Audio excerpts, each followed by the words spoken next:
All right, everybody, welcome in to Load the Box Minnesota Vikings.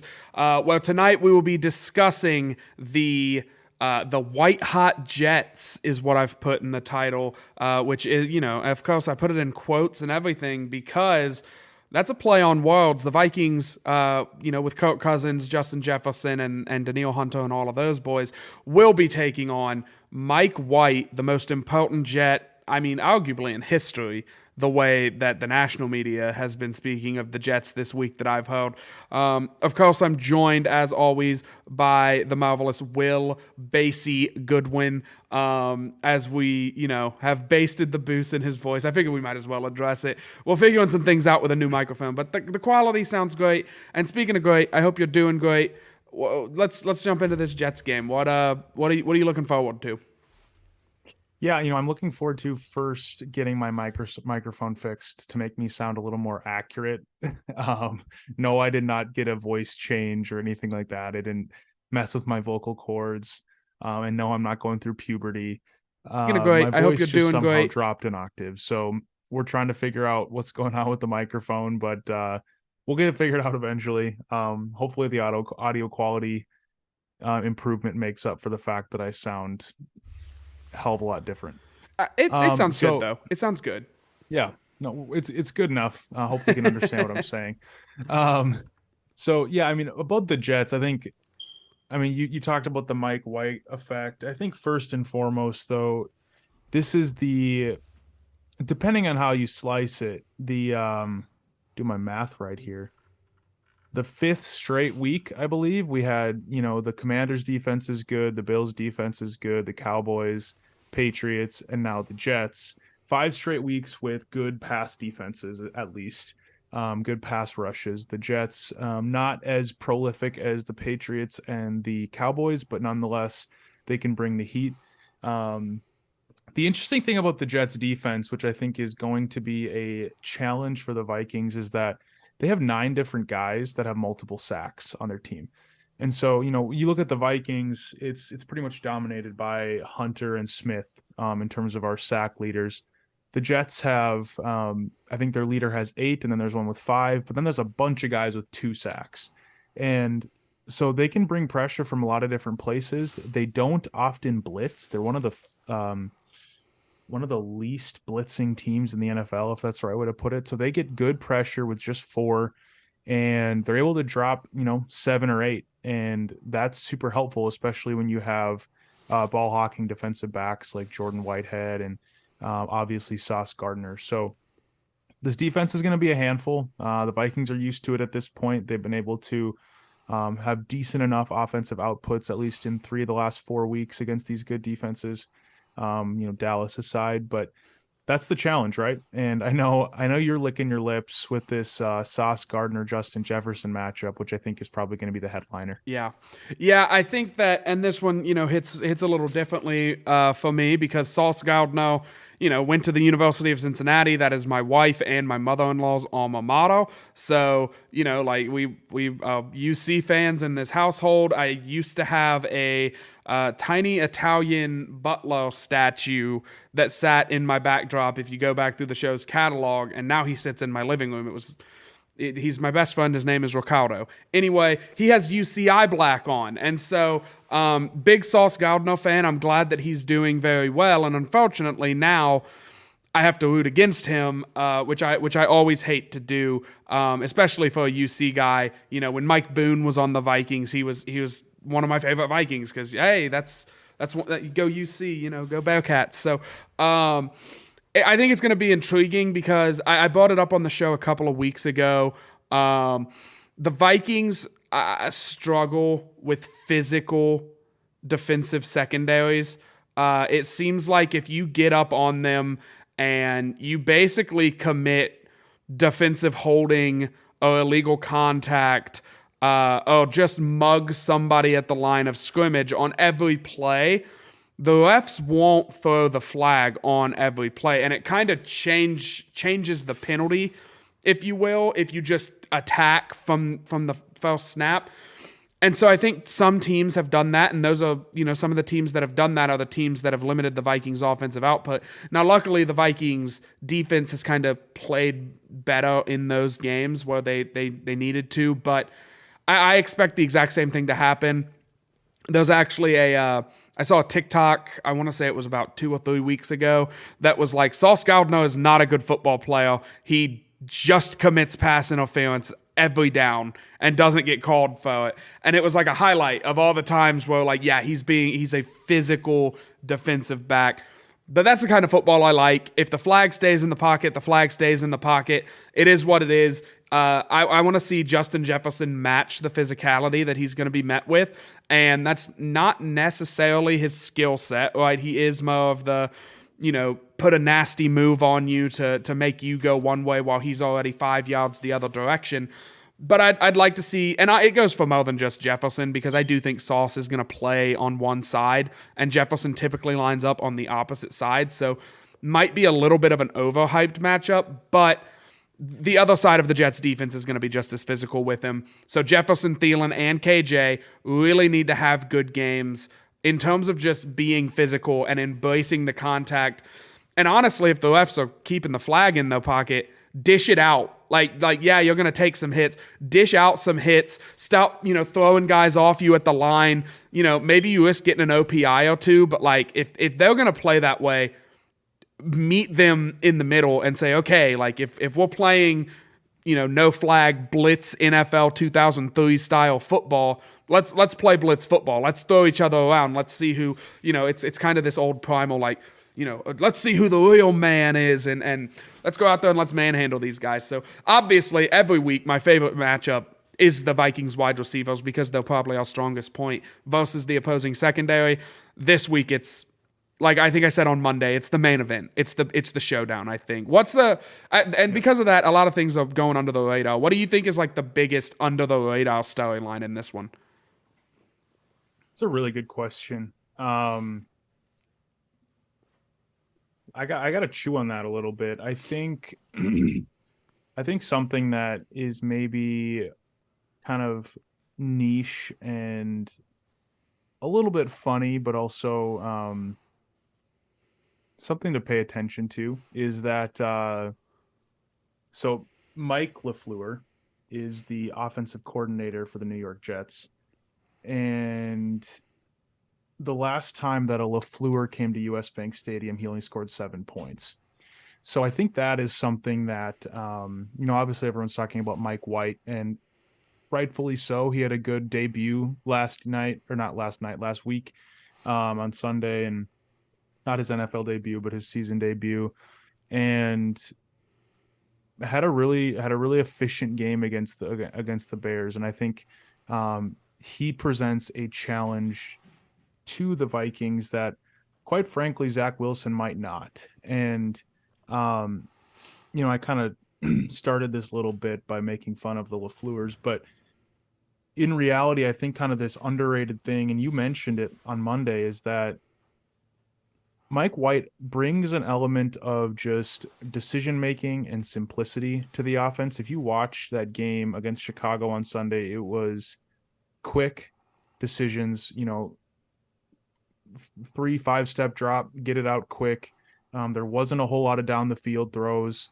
LaFleur's game plan was clearly to get the ball out quick, get it in playmakers' hands. Don't make Mike White make a bunch of decisions. Right. So there's going to be a lot of, underneath stuff, and, 6 yards and a couple yards after the catch is what the Jets are going to be looking for. And you mentioned this on Monday. The Vikings have not done very well against that. That's kind of where they get gashed, is these sort of, 5-yard slant, and then they run for 4 more. And it's kind of just this perpetual bleeding. And, we saw that against New England. We saw it definitely against Dallas and Philadelphia. The Vikings are willing to give that up, but I think that could be a bad matchup, because I think Mike White's going to be definitely willing to take those. He's not going to be looking to be the hero here. He just wants to make sure he gets his defense a chance to shut down the Vikings, and then, do everything he can without making mistakes. So Right. Donatel's going to have to come up with a game plan that mirrors that, and isn't just this classic two deep shell league he's been playing. Because I think, quite frankly, Mike White would pick that apart. So that's kind of my sort of matchup that, aside from just the Mike White factor, is his style of play, and the tape, if you will, from Sunday shows that he can just slowly chip away at this Vikings defense, and he'll probably have no problem doing it. Yeah, I think Zach Wilson not playing is such a disadvantage for the Vikings, mainly because, like, O'Connell and Belichick, they're not best friends, but I'm assuming that the post-game conversations could have went a little bit differently had Zach Wilson, still been the starter for the Jets coming into this week, because, Belichick kind of has the script on Zach Wilson. This is what you need to do. This is what he struggles with. We've held him to, like, 3 points on the season, or like it's some ridiculously low number of points. They scored 3 in their last meeting, and they played. The offense looked horrible in the first game. So, with Mike White coming in, now you kind of lose that, and it breaks my heart. I loved Zach Wilson coming out of that draft, but he doesn't look good. I mean, he doesn't at all look like an NFL quarterback. He's missing, guys streaking down the field to throw off-platform wide receiver screens, or not even screens, but just like short little, underneath routes, and he's missing badly. So inaccuracy, bad decisions, the whole lot. Now you put in a guy who I really like. You said simplified in there, I think, a couple of times. And I really do think that it is just like, hey, Mike White is more accurate than Wilson has been this season. And we're just going to run a basic passing offense. We're going to, lean a little bit on the run game. And we're just going to kind of let the offense, it's kind of like it has training wheels on it.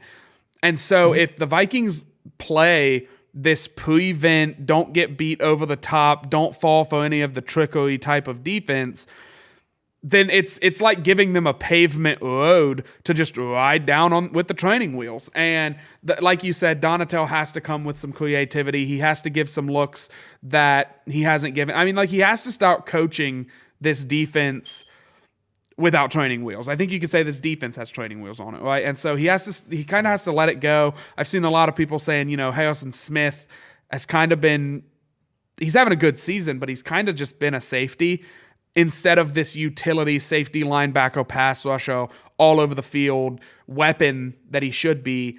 And instead he plays free safety for the Minnesota Vikings, number 22, and he's like 5th in the league in interceptions. So I don't know. I think for the Vikings to do this, they are going to need Mike White, to win this game, they are going to need Mike White to make a couple of mistakes, which I think he's prone to do. I think we saw last year. He looked like Tom Brady in the prime of his career against the Cincinnati Bengals. He beats the Bengals, who, again, were in the Super Bowl last year. They were a good team. And then he goes on and he kind of looks bad, and he's not that great, and he's not all that. So I don't know. You look like you're giving up. What's going on? I was just coughing. Oh, okay. I thought you had something to interject and you were just waiting for a moment to.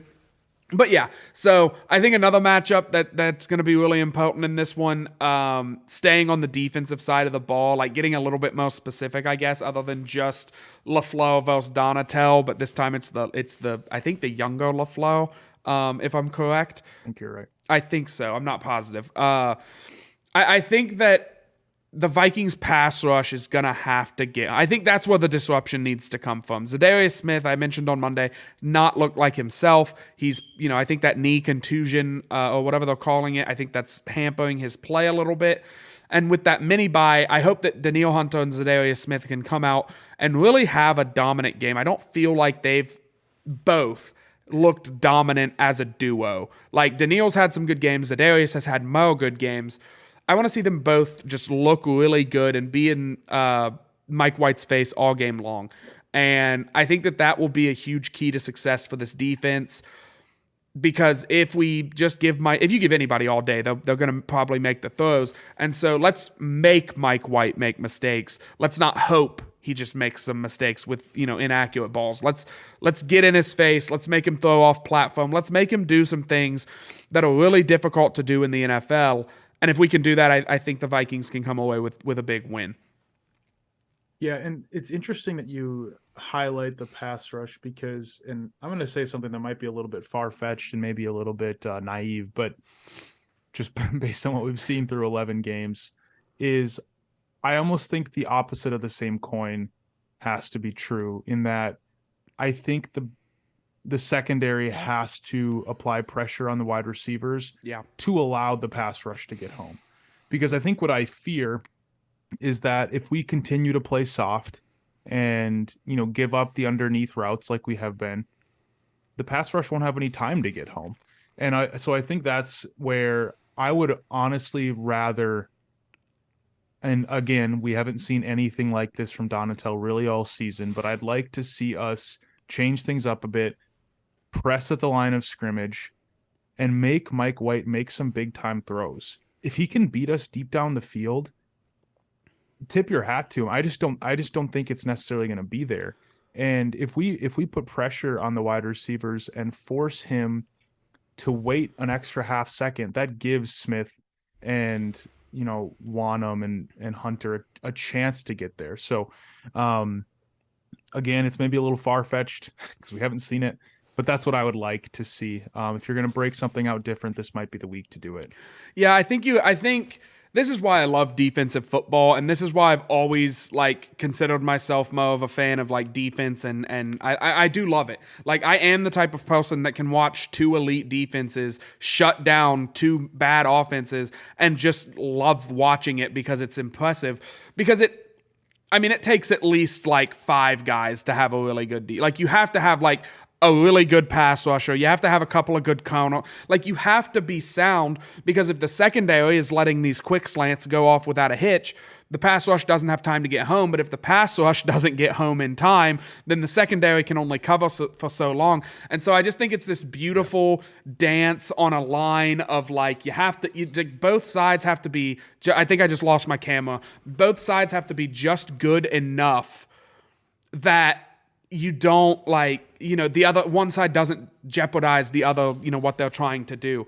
I'm going to get switched over to my secondary bad camera really quick. I don't know if you're ready to get into score predictions and game balls and whatnot, but I'm going to pass it over to you while I get this fixed.